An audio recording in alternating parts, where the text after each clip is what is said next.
Good morning, students. Are you hearing me? I mean, anybody can message. Am I audible to everyone? Sir. Yeah, fine. Let me start the class. For today class only, I'll join you, and right from tomorrow, Girish sir will take the class regularly. So for today, we will discuss some stuff of Java string buffer, and all those things. So let me get connect with. Let me share the content with you. So I'm having some trouble with sharing the content. So let me do this, and I'm getting back to you.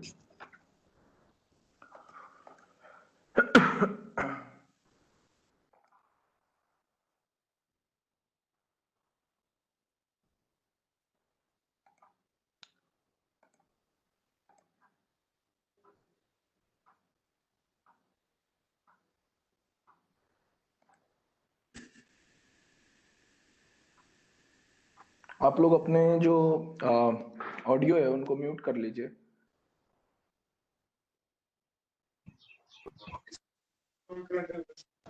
Okay, sir. Please mute yourself, everyone. I'm getting voice.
So let's start with string. तो जब आप string पढ़ते हो जावा के अंदर, और जो आपने पाइथन और सी में पढ़ा होगा पहले, उसके लिए अगर आप जावा के अंदर जब स्ट्रिंग पढ़ते हो तो we need to go through with two concepts, which is heap memory and stack memory.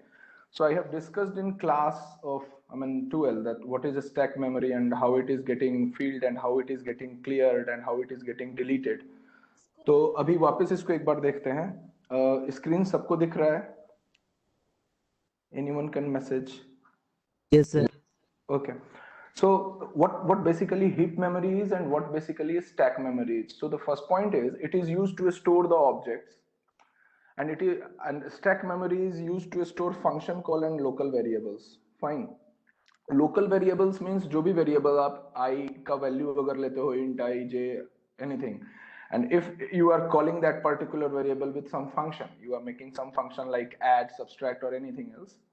So every time you are calling that function, it will create a copy of it and getting it copied in your memory, which is called a stack memory.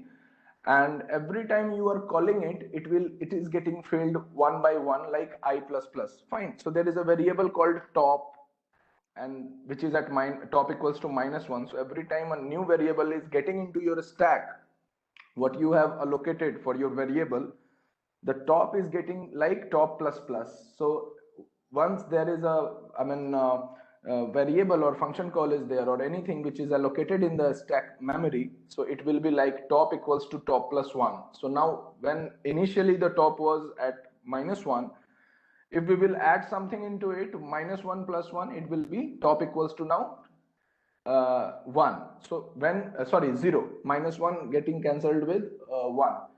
So when top equals to 0, that means your stack is not empty.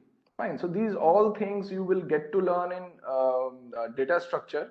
But right now we are supposed to familiar with this concept, because the string buffer और string builder, इन तीनों को जब आप पढ़ोगे तो ये concept आएगा. अभी मैं धीरे धीरे आपको नेक्स्ट पॉइंट में बताऊंगा कि ये कैसे क्लियर होएगा.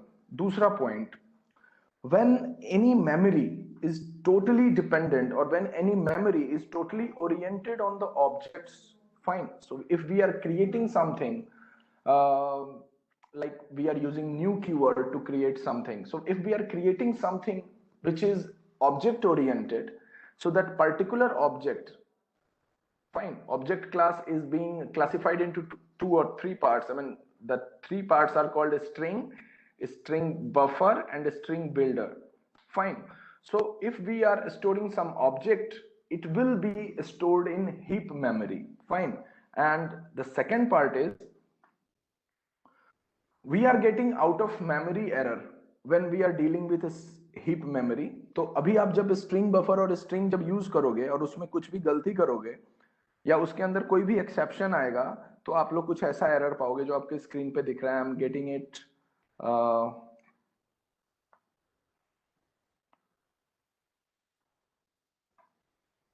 Fine. So this line should be considered of. So we are getting out of memory error. Similarly, if there is no memory in the stack, अगर मान लो stack आपका जो है वो full है ना, stack आपका जो है वो खाली था, इसका मतलब है कि top का जो value है, top variable का, वो था -1. That means stack is empty. If stack is having any kind of variable, that means एक भी element होगा तो top का value 0 होगा. Fine. और अगर वो stack full होगा तो क्या होगा? If there is no memory in the stack, this to store any method call or local variable, तो JVM कैसा error flow करेगा? Stack overflow. Fine. So this is the basic difference on the second dimension part. तो आप समझ जाना कि यहाँ पे stack use हुआ है और यहाँ पे out of memory जब भी आएगा तो समझ जाना कि वहां पे heap memory use हुआ है. Now the third point is having more memory compared to stack memory. Fine. Stack memory क्या होता है? Whenever we are creating some variable or we are creating some method, then only stack memory has been created. But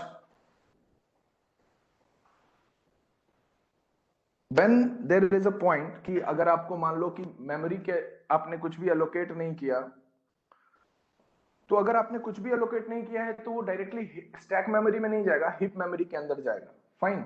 So these are the things कि अगर आपने वहां पे कुछ भी allocate नहीं किया है, ना आपने variable बनाया है, ना आपने जो है वो method call किया है, then we are supposed to have we are supposed to create some object right there. Fine. So heap memory in that case will always be greater than the memory which has been allocated to a stack. This is the third point. So stack memory is very much less. So जब भी आप stack में चीजों को call करते हो, every time you are calling it, a new copy is getting generated. So बार बार वो copy generate होता है तो मेमोरी कम होता रहेगा और एक टाइम ऐसा आएगा जब वो पूरा मेमोरी फुल हो जाएगा. Fine. So that's why there is a concept called like call by value and call by reference. Every time you are calling it, it will get copied into that particular memory. The fourth point is heap memory is also known as public memory. This is applicable to all objects. Fine. Suppose करो कि तुम कोई जावा का hello world का programme बना रहे हो, ठीक है, कोई ऑब्जेक्ट उसमें नया तो नहीं बनाया था आपने, और सपोज करो कि आप जावा का कोई बड़ा प्रोजेक्ट बना रहे हो having 1000 or 2000 lines of code. Fine. So most of the object जो होंगे जावा में, more than 90% or 92% वो string object होंगे. हमेशा ध्यान रखना, it is very well proved fact कि most of the object present in any small or big Java program, we will discuss it in the later slide, it will be a string object. Fine. कैसे वो हम देखेंगे with example. Fine. अब ये जो बता रहा है कि this is applicable to all the objects. Fine. This memory is shared by all threads. तो अभी आपको मल्टी थ्रेडिंग जब पढ़ना होगा तब भी इसका कंसेप्ट आएगा, और थ्रेड का मतलब होता है small programs. Fine. So multi threading मतलब बहुत सारा स्मॉल प्रोग्राम एक साथ चलेगा और उसका हम पैरेलल प्रोसेसिंग देख पाएंगे, and we can conduct it और we can execute both, I mean all the programs parallelly. That is called multi threading. So there is basic concept of thread, I mean small programs जो C के अंदर macros होते थे. It can be called thread, like, I mean, different processes, I mean, executed at the same time or simultaneously. That is called multi-threading. Fine. So in that case also, heap memory is very much important because it is a public memory. You need not to generalize. I mean, you need not to make it specific for some use, for some variable or some call. Getting my point? So this is the fourth point. Stack memory जो है वो private memory है, यानी कि जितना आप मांगोगे उतना आपको मिलेगा. फॉर एग्जाम्पल, अगर मान लो कि आपको कोई बस में ट्रेवल करना है आपके घर जाने के लिए अभी, और आप पूरे बस को तो नहीं खरीदोगे, सो दैट्स द होल बस is a kind of like heap memory. आप क्या करोगे, आप एक सीट लोगे, सीट का पैसा दोगे उसको. That is why it is called private memory. Whatever you are getting allocated, what you have declared. So what you have declared, like any variable or method call, or any kind of method or any kind of variable, that will be allocated a specific stack memory, which is also termed as private memory. Fine. So there is a concept called private memory, which is for a stack, and there is a concept called public memory, which is called heap. Now, fifth point, the object is created in the heap memory with the help of new operator. ये तो मैंने आपको पहले discuss करा था. Every time you are using new keyword, you are creating a new object there. So every time you are using new keyword, you are creating an object of some type, which can be, I mean, of any class you have mentioned or any class you have declared. Fine. If you have declared class test, if you have declared class student, so it could be like that. Fine. So what could be the fifth point here? Destroyed when the method is completed. So the stack memory is destroyed when the method is completed. इसका मतलब ये कह रहा है कि जैसे ही उसका काम हो गया, उसका मेथड जो है वो खत्म हो जाएगा. और चूंकि ये जावा कंपाइलर हैंडल नहीं कर रहा है, जावा वर्चुअल मशीन हैंडल कर रहा है, तो रन टाइम में वो अपने आप डिस्ट्रॉय हो जाएगा और रन टाइम में ही वो अपने आप क्रिएट भी हो जाएगा. Getting my point? तो ये बेसिक कंसेप्ट था स्टैक और हीप मेमोरी का, जो कि आपको स्ट्रिंग के अंदर पढ़ना पड़ेगा. और स्ट्रिंग में जब आप डिफरेंसेस पढ़ोगे उनके अप्रोच के बीच में, तो आपको फर्क पता लगेगा कि एग्जैक्टली ये हीप मेमोरी में जाएगा तो क्या इसका जो है वो कंसिक्वेंस होएगा, और जब ये स्टैक मेमोरी में सेव होएगा तो इसका क्या कंसिक्वेंस होएगा. Fine. When we are creating some object, it is with new keyword, and if we are getting some error in dealing with the stack memory, the error could be of type stack overflow error. Fine. And if we are getting error in dealing with heap memory, it would be like out of memory error.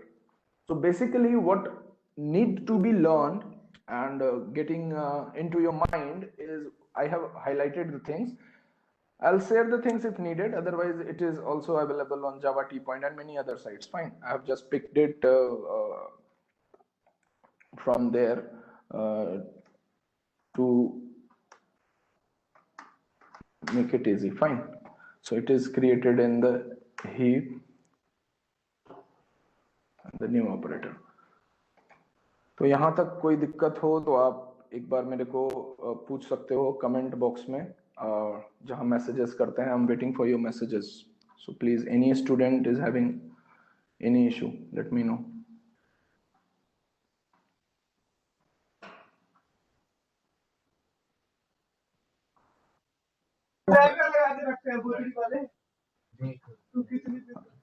Abhinav,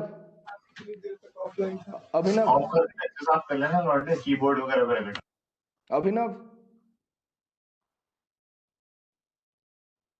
Abhinav, respond to me.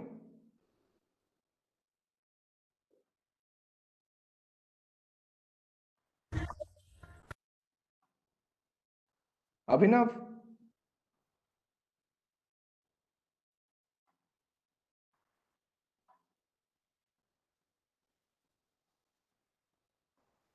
Okay, Sahil. I'm repeating the third point. And anything else other than that? Dhruv Khanna, yes. In stack memory, I mean, last in first out. I mean, LIFO is used. Dhruv, last in first out. Top जो है वो plus plus होता जाएगा, तो last in first out होगा. याद रखना Q में, क्यू जो होता है उसके अंदर होता है फर्स्ट इन फर्स्ट आउट, यानी कि जो पहले टिकट लेने क्यू में जाएगा वो पहले टिकट लेके बाहर निकल जाएगा. First in first out. और अगर अपन स्टैक की बात करें तो लास्ट इन फर्स्ट आउट. ठीक है, तो डिलीट करेंगे तो वो लास्ट वाला एलिमेंट पहले डिलीट होगा, और इंसर्ट करेंगे तो आई मीन टॉप जो है वो अपने आप का, every time you are inserting any element, it will I mean increase that top variable plus 1. Fine, top equals to top plus 1. So this is answer to Dhruv question. Now Sahil question is third point. So let's discuss the third point. Having more memory compared with the stack memory. Stack memory Sahil तभी create होएगा जब आप उसको create करते हो. Apart from that, every I mean other memory, I mean public memory is heap memory. So I mean it is very obvious कि heap memory जो है वो size में ज़्यादा होगा stack memory के. तो प्राइमरी जो है वो हिप में ही जाएगा अगर आप स्टैक को अलग से, अगर आप कोई वेरिएबल और मेथड कॉल करके उसको स्टैक में नहीं भेजते हो, तो it's not up to coder or developer. It is I mean inline process. It is a implicit process, so it will be done inside by collaborating the JVM with the Java compiler. Fine, so this is not in our hand. Any other question?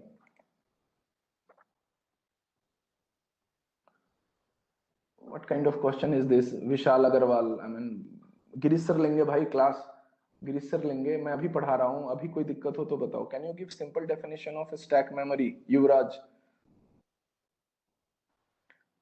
Yuvraj simple definition ये है कि मैं कोई database बना रहा हूँ student का, और सपोज करो मैं 2L का कोई डेटाबेस बना रहा हूँ, और उस 2L में तुम हो नहीं अवेलेबल, तो अगर मेरे को डिलीट करना पड़ेगा, तो मैंने अगर लास्ट में तुमको इंसर्ट किया है तो the last person will be deleted is Yuvraj. Fine, so I can only delete when the top is I mean top variable is I mean at the top. Fine, so this is the perfect example. ये विनय पाल कौन है? Idiot.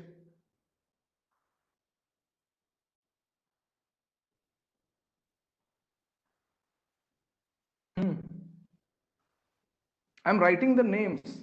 I'm promising you, you guys have no idea that engineer बनो नहीं बनो 4 साल में, इंसान जरूर बनाऊंगा मैं यहाँ पे. ठीक है ना? विनय पाल, and what was the name before?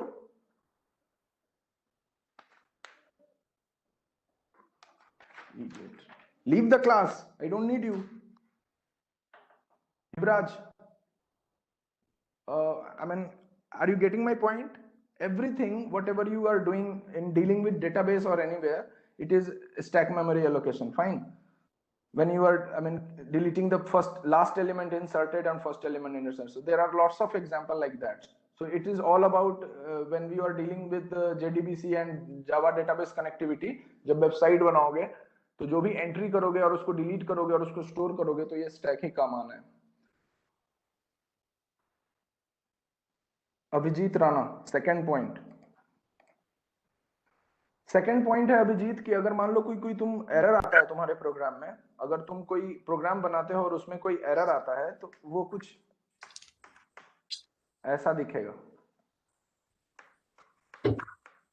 ठीक है, वो कुछ ऐसा दिखेगा, और ये वाला एरर आएगा आउट ऑफ मेमोरी एरर, अगर वो हीप को डील कर रहे हो तो. ठीक है, अगर तुम स्टैक को डील कर रहे हो और कोई एरर आता था, जैसे कि तुम देखे थे, शायद तुम मेरे क्लास में ही हो मुझे जहां तक याद है, तो अगर स्टैक में कोई एरर आता था तो वो ऐसा दिखेगा, stack overflow error.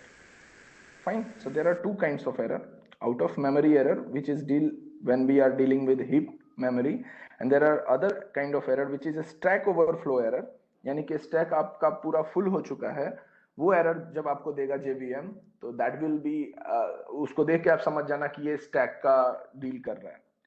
Abhijit, any other question?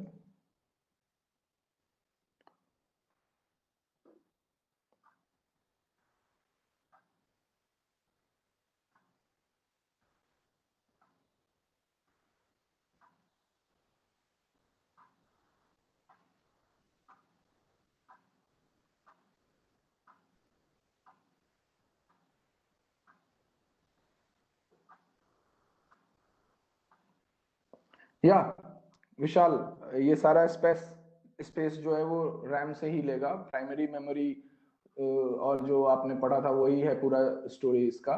Second point में मैं बता दिया। अब नेक्स्ट क्वेश्चन है आपका कि हीप मेमोरी का फोर्थ पॉइंट बताना, और फोर्थ पॉइंट मैंने बता दिया। और सिंपल डेफिनेशन युवराज स्टैक मेमोरी का, कि when we are dealing with array, so array is basically a static memory allocation. So once you are fixing any data structure, or once you are declaring any data structure, and when it is fixed and it cannot be altered in the runtime of program, so we need some data structure which is of having quality of dynamic memory allocation. So basically we moved from static memory allocation to dynamic memory allocation. So stack is one of the perfect example of dynamic memory allocation. Apart from a stack, we are having queue, we are having circular queue, we are having linked list, and many other things which you will get to learn in your second year, Yuvraj. So any other question?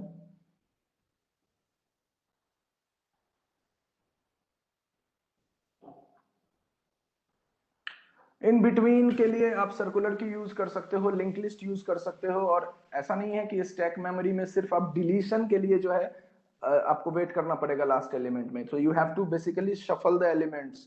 Fine Yuvraj, we have to deal with the middle elements also by dealing with the stack, but when we are removing it we have to shuffle it at the top of the position. That's why we are having top pointer, which will move from bottom of the stack to the top of the stack. Fine. तो जैसे आप swapping का programme बनाते थे ना, वैसे ही swap करके आपको उसको टॉप पे ले जाना पड़ेगा, और टॉप पे ले जाने के बाद उसको डिलीट करना पड़ेगा. Like you have to sort the number, or you have to deal with any kind of parameter. For example, the person who is not available in 12, तो हम देखेंगे 12 में कौन अवेलेबल नहीं है, वो टॉप पोजीशन पे आ जाए, तो वो टॉप पोजीशन पे गया और फिर डिलीट किया. दूसरा क्वेश्चन, जो लड़का जिसकी 60% से अबव मार्क्स नहीं है वो टॉप पोजीशन पे आ जाए, टॉप पोजीशन पे गया, then we will delete it.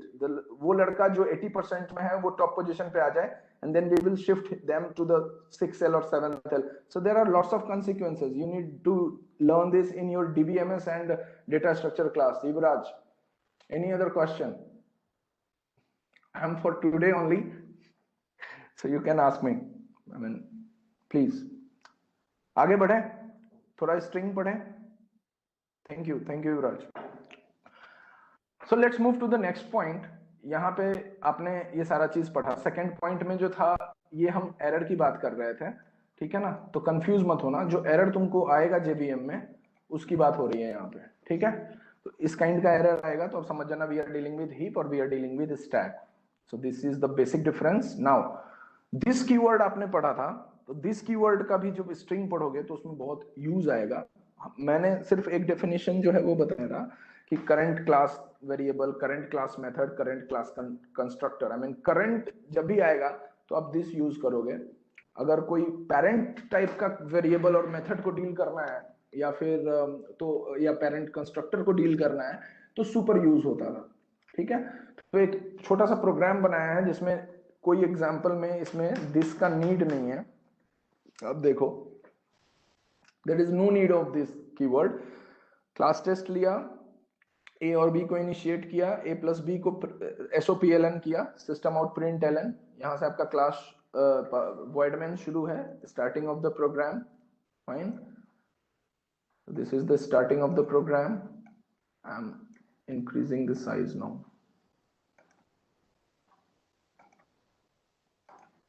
ये देखो, so int a equals to 10, और ये दे दिया आपने. यहाँ पे आपने SOPLN कर लिया. अब एक टेस्ट जो आपने बनाया था उसी टाइप का एक ऑब्जेक्ट बनाया t, और टेस्ट ऑब्जेक्ट को आपने एक जगह एलोकेट करा दी, ठीक है. और इसको नॉर्मली आप ऐसे बनाते हो, t ऑब्जेक्ट से ऐड को कॉल किया. अब ऐड ढूंढो, ऐड ढूंढा तो इंट i और j मिला. इंट i और j मिला तो इसने 100 और 200 लिया हुआ था, तो ये 100 और 200 को ही जो है वो ऐड करेगा, या किसको करेगा ये आप इसको चला के देख के मेरे को बताना. तो यहाँ पे दिस का कोई जरूरत नहीं है, क्योंकि यहाँ पे कुछ क्लैश नहीं है कि आपको करंट ऑब्जेक्ट यूज करना है या पिछला वाला यूज करना है। I am giving you a similar example जिसमें आपको यूज करना पड़ेगा। वाह कितनी क्यूट लुक एट लग दिस प्रोग्राम। सच में क्यूट लग रही है। Fine, so there is a program, यहाँ पे सेम हमने ऐड नाम का एक मेथड बनाया है जिसके अंदर इंट ए और बी रखा है। रोहित म्यूट करो अपने आप को।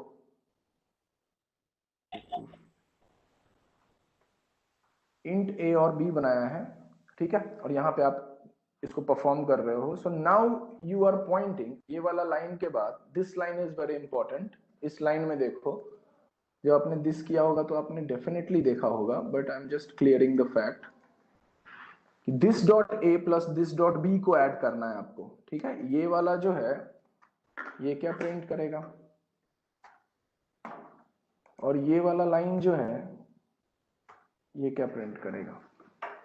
Fine, so these two programs need to be learned to understand what this is all about.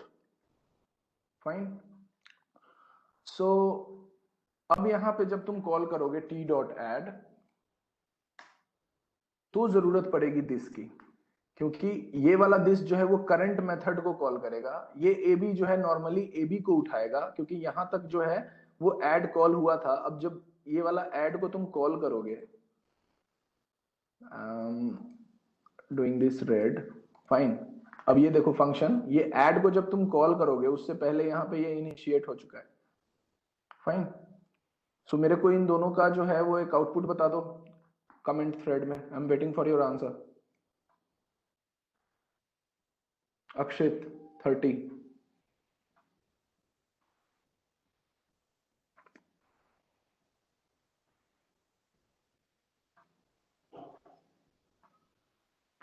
Run करा के बताना, रन करा के। Abhijeet Rana, single answer we will get 30। Abhijeet Rana in the second example,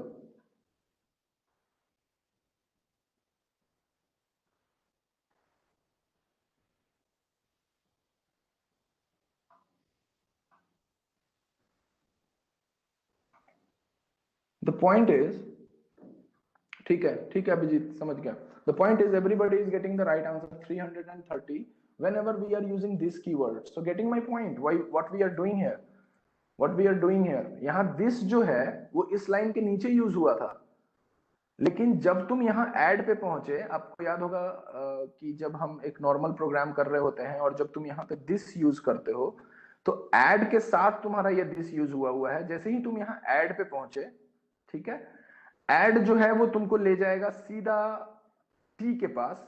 T ने तुमको कॉल किया है, चूंकि तुम यहाँ पे दिस डॉट ए यूज कर रहे हो, ये वाला यहाँ पे जब तुम पहुंचे इस लाइन पे, ठीक है, ये तुमको ले जाएगा सीधा इस लाइन पे जंप करके, ठीक है।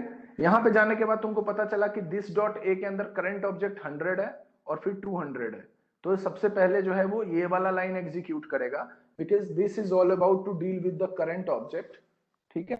और पिछले वाले प्रोग्राम में इसका जरूरत नहीं था, तो इसने सीधा जो है वो 30 प्रिंट कर दिया था, ठीक है। तो दिस का मैं ये एग्जांपल देना चाह रहा था कि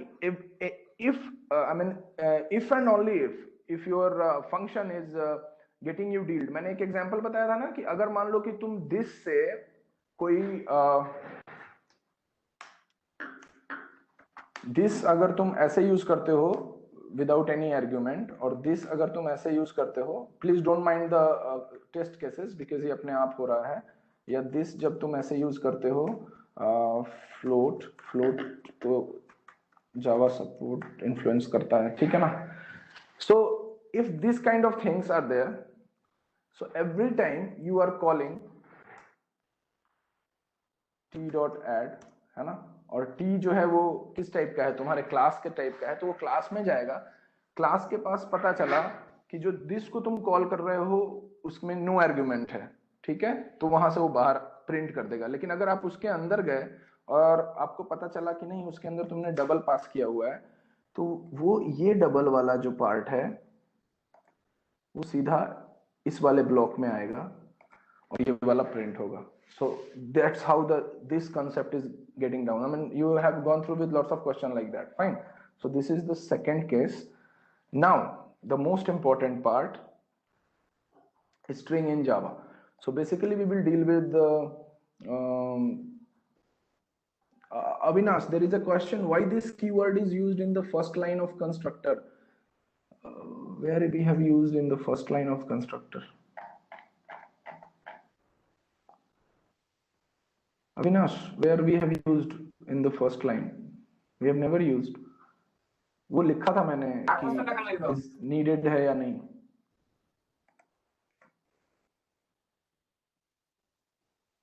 कंस्ट्रक्टर ही हमेशा पहला लाइन रहेगा, आई मीन क्लास के बाद. ठीक है, तो ऐसा कुछ यहाँ पे कंस्ट्रक्टर का भी कंसेप्ट आया नहीं था, बस मेथड और दिस का आया था. ठीक है, तो अब हम देखते हैं string in Java. I hope this is I mean visible to all of you. So string में क्या होगा कि आपको 3 कंसेप्ट पढ़ना होगा. तो मैं बस आपका यहाँ पे इंटरेस्ट राइज कर देता हूँ ताकि आपको ये चीजें टफ ना लगे, क्योंकि 30 अराउंड आपको फंक्शन पढ़ना है इसमें. ठीक है ना, लेकिन कैसे इसको डील करोगे, तो आपको इसमें 3 चीजें पढ़नी पड़ेंगी. अगर आपको स्ट्रिंग पढ़ना है तो you have to go through with string object. ठीक है, ध्यान से सुनना. स्ट्रिंग ऑब्जेक्ट आपको पढ़ना पड़ेगा, स्ट्रिंग बफर आपको पढ़ना पड़ेगा और स्ट्रिंग बिल्डर आपको पढ़ना पड़ेगा. लेकिन जब आप किसी कंपनी का इंटरव्यू देने जाओगे या फिर जावा सर्टिफिकेशन कोर्स करोगे तो उसके सब्जेक्ट में, उसके सिलेबस में रहता है स्ट्रिंग और स्ट्रिंग बिल्डर. याद रखना, स्ट्रिंग और स्ट्रिंग बिल्डर. तो यहाँ पे मैंने नंबरिंग दे रखा है, आप देख रहे हो, लिखा हुआ रिटन है 1 2 3 and tick mark is there. So once you need to go through with the string builder concept, you need to have the full knowledge of string buffer. आपको स्ट्रिंग बिल्डर अगर पढ़ना है तो स्ट्रिंग बफर आना ही आना चाहिए, इसलिए string buffer वहां पे स्किप कर देता है. इसका मतलब है कि आपको ये तीनों पढ़ना पड़ेगा. What is string, what is string buffer and at last what is string builder. Fine, string buffer clear है तो स्ट्रिंग बिल्डर भी क्लियर होएगा. ठीक है, कार्तिक म्यूट योरसेल्फ.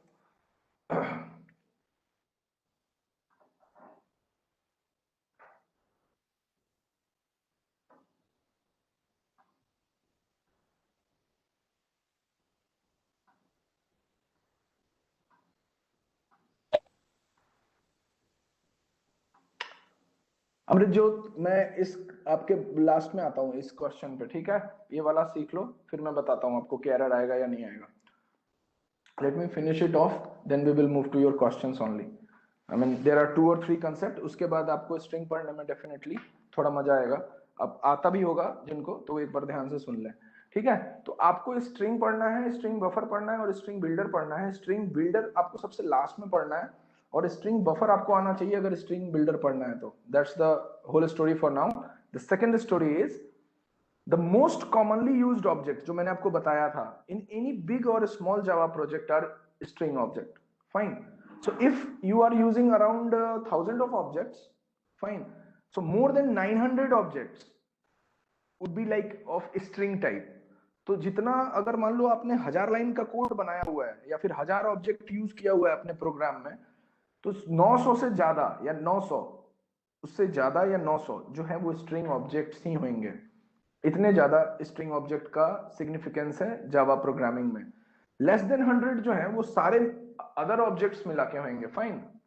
और स्ट्रिंग ऑब्जेक्ट्स जो होगा वो 90 से 92% जो है वो इंक्लूडेड होएगा उसमें. This is the first point. So this is the example how important it is as far as Java programming is concern. Now the most common question, जब आपने पढ़ा होगा स्ट्रिंग और स्ट्रिंग बफर, तो सबसे ज्यादा कंसेप्ट जो आया होगा वो आया होगा इम्यूटेबिलिटी और म्यूटेबिलिटी का, कि what is mutable and what is immutable. Fine. So there is a difference. The common answer is कि अगर स्ट्रिंग यूज करोगे तो वो इम्यूटेबल है और अगर स्ट्रिंग बफर यूज करोगे तो वो म्यूटेबल है. ठीक है. So what is mutable for and what is immutable for. तो स्ट्रिंग जो है उसका पहले देखते हैं कि स्ट्रिंग जो बोल रहा है ये, वो बोलता है कि इम्यूटेबल है. इम्यूटेबल का मतलब होता है can not be modified further and can not be changed once it is declared. Fine. So it is kind of array ही तो है ये. एरे मैंने आपको बताया था ना, स्टैटिक मेमोरी एलोकेशन है. तो स्टैटिक मेमोरी एलोकेशन है तो स्ट्रिंग जो है वो कैरेक्टर एरे है. कैरेक्टर एरे है तो वो ये भी क्या होगा, once declared can not be changed basically. लेकिन in Java which is a very dynamic language, so we need to have some dynamic features. So string buffer is there, string builder is there. We have not reached to string builder, we have just came to string buffer. Fine. So if it is not changed and if it is not modified, how we can deal with the concept if we need to change it or we need to modify it. Fine. And the second concept is a string buffer which is mutable. Mutable में क्या होता है कि ये change हो सकता है और मॉडिफाई हो सकता है, इतना याद रखना. अब ये आपसे क्वेश्चन पूछेगा कि how we can I mean show it example wise कि ये चेंज भी हो सकता है और ये जो है वो म्यूटेबल भी हो सकता है, और अगर हम इसको चेंज करना चाहें तो क्या होगा और किस टाइप का एरर आएगा, और अगर हम स्ट्रिंग बफर से डील करें तो क्या ये प्रॉब्लम जो है उसको हम ओवरकम कर सकते हैं क्या. Fine. So these are some questions which I mean thousands of thoughts are getting into your mind, but there is a solution. आपने एक प्रोग्राम लिखा, जैसे मान लो क्लास टेस्ट लिखा, क्लास टेस्ट के बाद आपने लिखा public static void main. Fine. उसके बाद का यहाँ पे लिखा है, ये देखो, स्ट्रिंग लिया आपने एस नाम से, एस जो है वो एक ऑब्जेक्ट बनाया आपने एस नाम का, जो कि किस टाइप का है, स्ट्रिंग टाइप का है. उसको आपने एक जगह एलोकेट करके दी, न्यू. फाइन. नया जगह उसको दिया, उसको आपने नाम दे दिया Durgesh. Fine. Now you are getting to the second line. इस कॉनकैट यानी कि दो स्ट्रिंग को कॉन्कैटिनेट करना है आपको, तो अगर आपने लिखा है एस डॉट यानी कि dot operator, S dot concat यानी कॉन्कैटिनेट करो, दुर्गेश जो है वो स्टूडेंट है, तो we can write it Durgesh student. So if we are writing S dot concat और ब्रैकेट के अंदर फिर हमने पास कर दिया student, and now we are printing SOPLN as. Fine. The second case is, यहां तक रहने देते हैं. concatenate याद रखना, concatenate के लिए यूज किया है इसने concat. Fine. concatenate मतलब he is a boy. 3-4 string को अगर आपको मर्ज करना है, concatenate जोड़ना है, that is concatenate for. Fine. Now you are moving to string buffer. So what we have written, string type का आपने s ऑब्जेक्ट बनाया था, you can see the cursor. String type का आपने एस ऑब्जेक्ट बनाया था. Now you are making a string buffer which is having name SB. Fine. So SB नाम का आपने एक स्ट्रिंग बफर बनाया और उसको जगह एलोकेट करा दी और उसमें आपने पास कर दिया Durgesh. Fine. Now there is a change. SB नाम का आपने ऑब्जेक्ट बनाया था, सो object dot class, so object dot method s dot concat की जगह पे यहां यूज हुआ है sb dot append. फाइन. और नए वाले में आपने दुर्गेश पास किया था, यहां स्टूडेंट पास कर दिया. So first of all we will go through with SOPLN SB आपने प्रिंट करा लिया. So first of all we have to I mean consider कि whenever you are declaring string you have to use concatenate function. Whenever you are declaring a string you have to use concatenate function. You cannot use append. Append is meant for string buffer only. Append is meant for string buffer only. Now you can run this program, I mean 2-line program this is, and you can tell me that how we can how we can exemplify that this is mutable or this is not mutable. Fine. This is mutable and this is not mutable. If it is mutable, वो change हो सकता है, modify हो सकता है, that is string buffer for you. If it is not mutable, वो ना change हो सकता है ना modify हो सकता है, that is string for you. तो ये एक line box बनाया हुआ है, वो नीचे string buffer का example है, उसके ऊपर class test और public static void main लगाना है खाली आपको, और जो ऊपर वाला example है वो string का है. So let me see कितनों ने इसको चला लिया है. इस प्रोग्राम को एक बार चला के बताओ फटाफट. चलो कोई बात नहीं, इसमें बताओ कि आपको जितना मैंने अभी पढ़ाया या फिर आपने जितना पहले पढ़ा हुआ होगा उस हिसाब से तो स्ट्रिंग वाला तो चेंज नहीं होना चाहिए, लेकिन how it is getting deal, I mean if JVM and Java compiler is getting into it, how they will deal with this kind of problem, how the object is creating and how everything is getting done. Fine. So ये programme अपने दिमाग में रख लो, मैं आता हूं इसके output पे. ठीक है, ये आउटपुट समझ गए तो समझ जाना स्ट्रिंग और स्ट्रिंग बफर में कहीं कोई दिक्कत नहीं होनी, क्योंकि ये बेसिक्स है, और बेसिक्स जो आ गया तो फिर एबीसीडी आ गया तो A for apple B for boy भी आ जाएगा। ठीक है, स्ट्रिंग जो है वो आपने पढ़ा है इम्यूटेबल। इम्यूटेबल में मैंने एक एरो बनाया हुआ है जिसमें लिखा हुआ है object can not be changed, तो ये कंसेप्ट कभी भी मत भूलना। String is immutable means object can not be changed, so whenever you are declaring S, so there is an arrow which is point to an object creation, और यहां पे जैसे ही तुमने s बनाया तो एक ऑब्जेक्ट बना जिसका नाम क्या था ऑब्जेक्ट का, दुर्गेश। फाइन, फिर आओ दूसरे लाइन में, पहले लाइन में तुमने लिखा string s new object Durgesh, Durgesh नाम का ऑब्जेक्ट बनाया। दूसरा ऑब्जेक्ट तुमने बनाया कॉनकैट यूज करके फंक्शन, यानी s डॉट कॉनकैट यूज किया, तो एक और स्टूडेंट, एक और जो है वो बना जिसका नाम था दुर्गेश, सॉरी स्टूडेंट, लेकिन उसको बोल रहा था कॉनकैटिनेट करने के लिए। ठीक है, तो s नाम का एक ऑब्जेक्ट तो तुमने बनाया ही था s के रेफरेंस को लेके, लेकिन अगर तुम रेफरेंस को लोगे, यूज करोगे, तो रेफरेंस यूज करके तुम कभी भी स्ट्रिंग को चेंज कर ही नहीं सकते हो। Getting my point? तो अगर तुम स्ट्रिंग का ऑब्जेक्ट को यूज करोगे तो कभी उसको मॉडिफाई कर ही नहीं सकते हो। तो क्या करेंगे हम यहाँ पे हम क्या करेंगे, हमने यहाँ पे लिखा पहला कि एक दुर्गेश नाम का ऑब्जेक्ट बनाया, और जब तुम s डॉट कॉनकैट लिखे तो दुर्गेश स्टूडेंट बनना चाहिए था, नया ऑब्जेक्ट। ठीक है, एक नया ऑब्जेक्ट बनना चाहिए था जिसका नाम था दुर्गेश स्टूडेंट। कोई कंपाइल एरर नहीं आएगा जब आप इस प्रोग्राम को चलाओगे, तो कोई कंपाइलेशन एरर नहीं आएगा, लेकिन रिजल्ट क्या आएगा, मैं कमेंट थ्रेड देख रहा हूं एक बार, रिजल्ट क्या आएगा, is concatenate used for, okay Akshit, you have run the program, Durgesh, very good. Concatenate and append difference, Satvik, Akshit और युवराज, सात्विक और अक्षित, मैं यही बता रहा था कि जब आप स्ट्रिंग यूज करते हो तो स्ट्रिंग के साथ जो इनबिल्ट फंक्शंस आते हैं वो आते हैं कॉनकैटिनेट। जेम्स गोसलिंग ने यही यूज किया था once he was able to develop Java. और जब आप स्ट्रिंग बफर यूज करते हो तो for concatenating process only we have to use append, because it is by default provided by Java JVM. So if you are using string append it will give error, if you are using string buffer concatenate it will give error. ये नहीं चलेगा एक दूसरे के अंदर, कोई दिक्कत?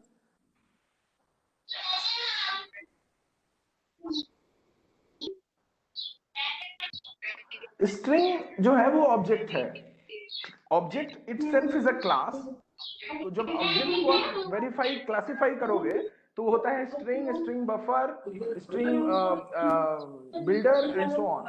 तो जो पेरेंट है वो इटसेल्फ ऑब्जेक्ट खुद है।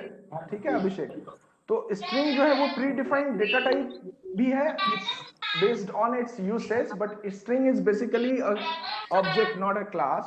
Object itself a class which is subdivided into string, string buffer and string builder. So ये सारे ऑब्जेक्ट के जो हैं ऑब्जेक्ट्स हैं, ऑब्जेक्ट क्लास ऑब्जेक्ट के जो हैं ये सारे ऑब्जेक्ट्स हैं, ऐसा समझ लो। Avinash, I am not getting your point, please explain again.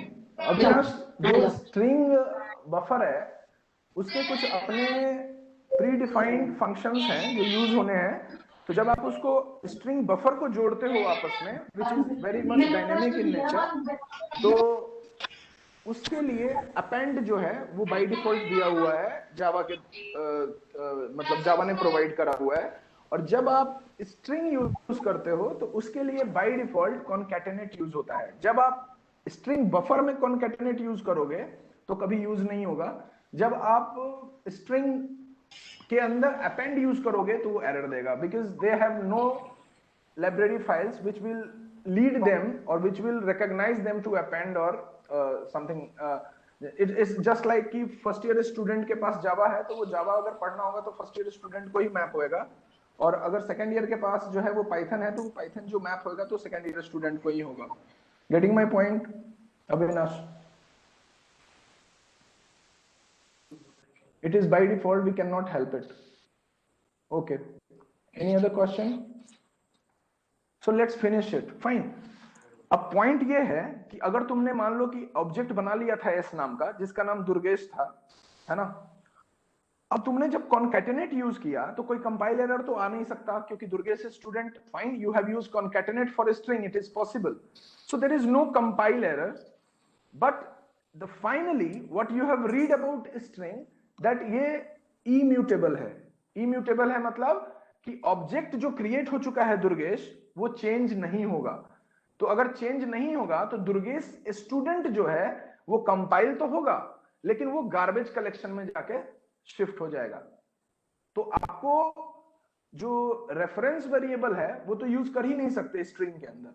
तो अगर स्ट्रिंग के अंदर आप रेफरेंस वेरिएबल यूज नहीं कर सकते हैं तो ये क्या प्रिंट कर देगा आउटपुट, सिर्फ दुर्गेश. कोई दिक्कत तो नहीं. अगर आप बेसिक जो रेफरेंस वेरिएबल है यानी रेफरेंस ऑब्जेक्ट है उसमें कुछ भी एडिशन और मॉडिफिकेशन नहीं कर सकते हो तो ये दुर्गेश स्टूडेंट की जगह क्या प्रिंट कर देगा, दुर्गेश. कोई दिक्कत नहीं. Now come to string buffer. String buffer में हमने क्या पढ़ा था, म्यूटेबल है, any changes can be allowed, any changes can be performed, any modification can be performed. ठीक है. तो आपने बनाया स्ट्रिंग बफर नाम से एक ऑब्जेक्ट जिसका नाम रखा दुर्गा. ठीक है. और फिर प्रोग्राम में क्या लिखा था आपने, sb.append. sb.append जब आपने करा तो कोई नया ऑब्जेक्ट क्रिएट नहीं हो रहा है. तो नया ऑब्जेक्ट क्रिएट नहीं हो रहा है तो उसी ऑब्जेक्ट में चेंज पॉसिबल है, उसी ऑब्जेक्ट में चेंज पॉसिबल है तो दुर्गा स्टूडेंट जो है वो प्रिंट हो जाएगा अगर आप स्ट्रिंग बफर की बात करोगे तो. तो ये डिफरेंस है म्यूटेबिलिटी और इम्यूटेबिलिटी का. ये काफी है, अगर आपको कहीं पे भी इंटरव्यू वगैरह में पूछा जाए तो आप ऐसे उसको एक्सप्लेन कर सकते हो. So there is a concept called mutability and immutability. So when we are dealing with mutability and immutability, there should not be any change in the reference object when we are dealing with the string. There should be or there can be change possible in the string buffer object. That's why it will print Durgesh student. Fine. There is a question, Atindra. If we can't modify the string, then what is use of concatenate method in a string? I'm telling here कि जब आपको reference object use करना होगा तब आप नहीं use कर सकते हो. रेफरेंस ऑब्जेक्ट में आप चेंजेस नहीं कर सकते हो. अलग अलग ऑब्जेक्ट क्रिएट करके आप उसको चेंज कर सकते हो Atindra. There are lots of other example. What I am telling you, when you are supposed to change in the current object, sorry, in a reference object, and in the reference object you need to apply some changes, it cannot be possible. Fine. So we are basically understanding what is mutability and immutability. That's why we are doing this concatenate and append operation. We can choose any other operation also, but to make you understand I have choose this operation. Fine. अब आते हैं हम next point पे. ये output आपका हो गया. There is a case. अब देखो ये केस क्या है. Kunal Kanav Goswami, mute yourself.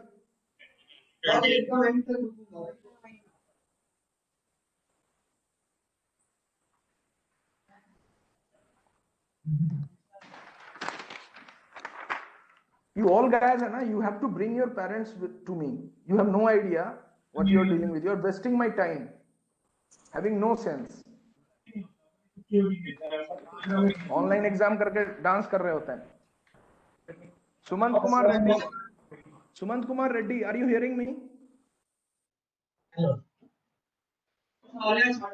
Sumant Kumar Reddy.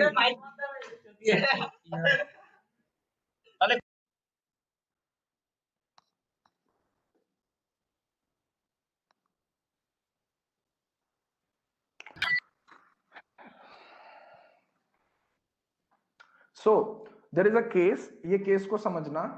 String s1 लिया तुमने और बनाया st1. ठीक है. और स्ट्रिंग s2 लिया, इसका नाम रखा तुमने st2 या फिर st1 ही रख लो. ठीक है. दोनों केसेस समझाऊंगा मैं अभी. st1 और st1 दोनों का नाम अभी सेम ही रख लो. और फिर तुमने क्या करा, double equals to operator use कर रहे हो और इक्वल्स मेथड यूज कर रहे हो. So there is a difference in double equals operator and equal method. Fine. So now if you are sopln system out.println आपने लिखा s1 equals to s2. Fine. और यही चीज आपने लिखा s1 dot equals s2. So ये dot operator जो है ये क्या काम करेगा, आपको इक्वल्स को एक्टिवेट करेगा और इसको ले जाएगा s1 के पास और s1 s2 में कनेक्टिविटी करेगा. ये हम सभी जानते हैं. Fine. So what is the point? When we are dealing with a string buffer, we are doing the same thing. हमने बनाया दो ऑब्जेक्ट sb1 और sb2 और उन ऑब्जेक्ट में पास कर दिया st1 और st1. और आप कंसीडर करना कि ऊपर वाले में भी दोनों ऑब्जेक्ट में जो आपने आर्ग्यूमेंट पास करा है, कमेंट वो पास करा है st1 और st1. Getting my point? So when we are comparing s1 and s1, what it will give as an output, and when we are comparing s1 dot equals s2, what it will be give an output. दोनों में st1 है, यहाँ पे इसको 2 consider मत करना.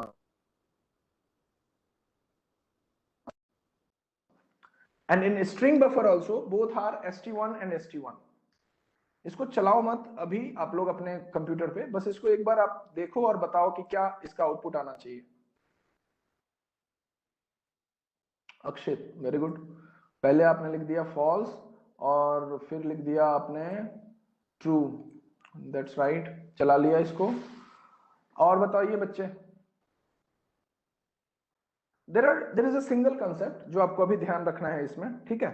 वो single concept ये है कि when you are dealing with string and string buffer, you can never be overcome the condition of mutability and immutability. Fine. So now we are coming to the output point. So let's discuss it. पहले string का discuss करते हैं. string 1 में क्या किया इसने, दो तरह का ऑब्जेक्ट बनाया है और दोनों ऑब्जेक्ट अलग अलग हैं, क्रिएट हुआ. सो पहला ऑब्जेक्ट बना s1, दूसरा ऑब्जेक्ट बना s2. पहले वाले का नाम भी st1 है और दूसरे वाले का नाम भी st1 है. पहले वाले का नाम भी st1 है और दूसरे वाले का नाम भी st1 है. पॉसिबल है? पॉसिबल है, क्योंकि हो सकता है क्लास में दो बच्चे सेम नेम से हों, but they are having different parent name, they are having different subject interest and other things. So there are two objects with the name s1 and s2. s1 जो है उसमें आपने डाला st1 और s2 डाला st2. So यहाँ पे जब आप चलाओगे s1 equals to s2, s1 equals to s2, it will compare, it is used for compare reference, it is not used for compare content. Fine.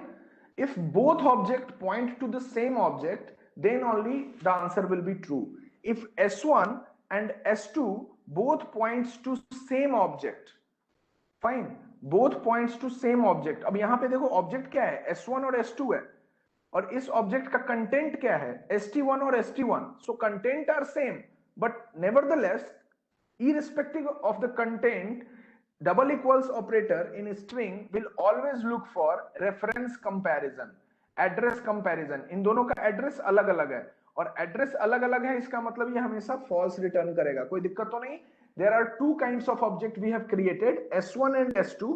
So basically अलग अलग जो है इसका एड्रेस हो गया, और s1 equals to s2 लिखा है, तो ये हमेशा एड्रेस कंपेयर करेगा, and it will always compare the address and reference of the object. So it will always return false, because s1 and s2 are two different objects having the same content, which is st1 and st1. तो ये confuse कर रहा था आपको st1 और st1 से, लेकिन content को तो ये कंपेयर ही नहीं कर रहा. So it will return false. Fine. Apart from this, if you are dealing with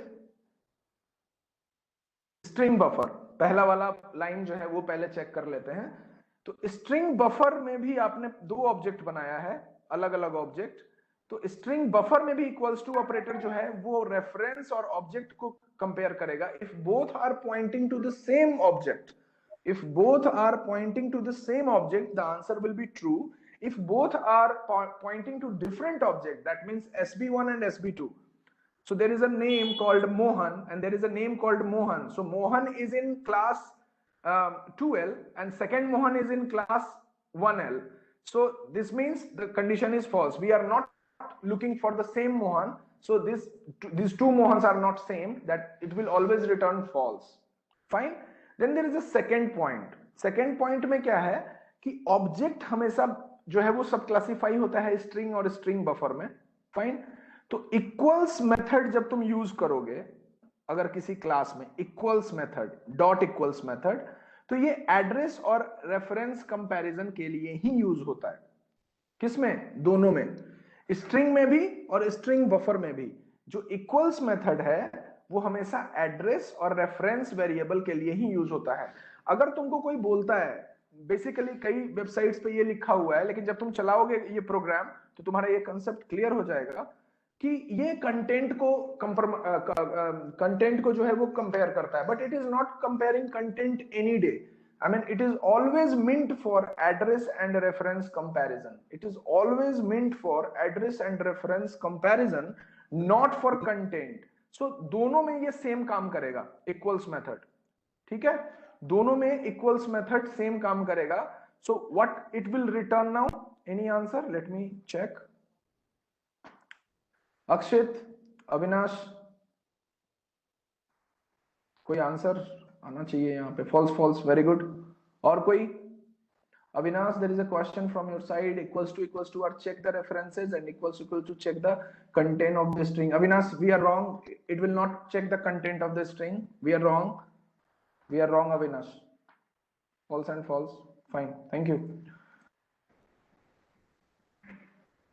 अब देखो, मैं उसी को डिस्कस करता हूं.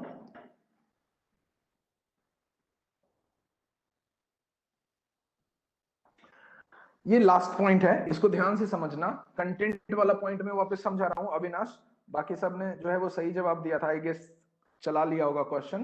That's also fine to me. Very good. Equals method always always for content comparison. वापस आते हैं इस पे. कंटेंट कंपैरिजन कब करवाते हैं? जब वो स्ट्रिंग में यूज होता है. तो स्ट्रिंग के लिए वो हमेशा ट्रू आंसर देगा. आप इसको चला के अगर देखेंगे तो इक्वल्स मेथड स्ट्रिंग के लिए हमेशा ट्रू आउटपुट देगा, क्योंकि स्ट्रिंग के लिए ये कंटेंट कंपैरिजन करता है, because it has to be override through child class और anything, but it has to be override. String class के अंदर string, when you are using any class and you are having that object string inside it, equals method is always used for content comparison, because string में overriding possible है. overriding possible होगा तो ये हमेशा true output देगा, क्योंकि दोनों जो हैं कंटेंट वो st1 और st1 है. एक बार चला के देखो और फिर मेरे को बताना अगर कोई गड़बड़ होगी तो. ठीक है. स्ट्रिंग बफर में ये हमेशा रेफरेंस कंपैरिजन के लिए ही यूज होता है. So it will always give false answer. अब इसमें किसी को कोई डाउट है तो प्लीज पूछ सकते हो. Both will check reference? No Atendra, both will not check reference. String के अंदर जो है वो ये ओवरराइड होता है. ओवरराइडिंग पॉसिबल है स्ट्रिंग के अंदर. That's why it will do the reference part only in SB, and it will do the content only in string. There is a question called equals and compare to, that we will discuss in the next class. Ishita, फिर इसके बाद और समझाना पड़ेगा. Compare to और equals में भी difference है कंटेंट का. और अगर तुम कुछ फाइंड कर रहे हो ना तो कंपेयर टू करते हैं. जैसे मान लो मेरे को एस में से एस निकालना है, वो तीसरे पोजीशन पे है या नहीं, इंडेक्सिंग उसकी सेम है या नहीं, then we have to move to compare to. That we can do. There are lots of example related to it. Fine. So there can be I have shared the whole notes, complete notes with you. इसमें अगर आप पढ़ोगे one by one तो आपको बहुत सारे examples हैं. सारे एग्जाम्पल्स क्लियर हो जाएंगे. मैं वापस अगर आपको शेयर कर दूंगा और अगर जरूरत होगी तो. These are the notes. Fine. And anything else which has been taught so far? I have another class to take, so let me know if there is any other question, whatever we have gone through with.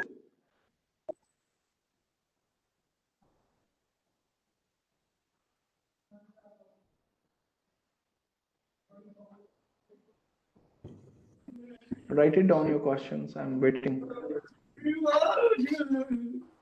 12 lakh 12 lakh छा जाएगा. देखा छुपी नहीं दुनिया अपने नहीं छेकता तो ये सब होते नहीं सजल सब हम कुल मिला के भी कंसल्ट कर तो की करे करा. प्रियेश, म्यूट कर लो खुद को, तकलीफ कम होगी बाद में.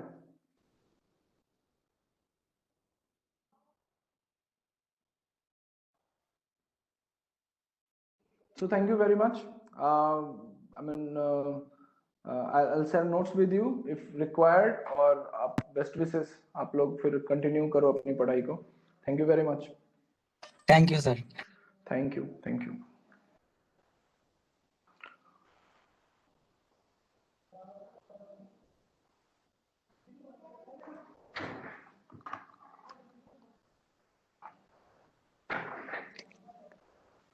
I'll send the notes to whole section. I'll send it today itself.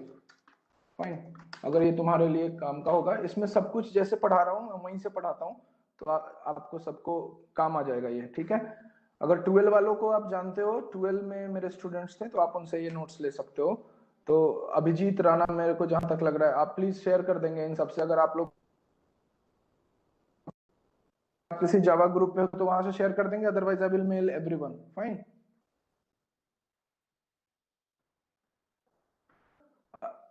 Java teacher हमारे गिरीश सर हैं। गिरीश सर जो है वही पढ़ाएंगे आपको सबको, ठीक है। और अभी जो है वो ऑनलाइन क्लासेस पूरी तरह से गिरीश सर ही देखेंगे। और अभी इसमें कोई जो है वो आप डाउट मत रखना, चाहे आप 4L हो चाहे 5L हो, Girish sir will be your Java teacher for the upcoming full semester. Fine. I mean this current semester, sorry. So I mean thank you very much. 2-3 बच्चों ने ऐसे मेरे को दुखी करा, सुमंत, छला Sumant, Priyesh, I mean written your name guys. You're gonna face a very severe problem, trust me. You don't have idea what you have did.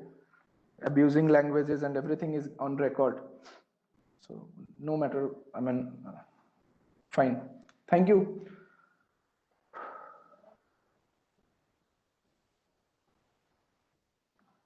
Sumant, I mean your network issue is making you abuse on online class. That's what you are trying to say.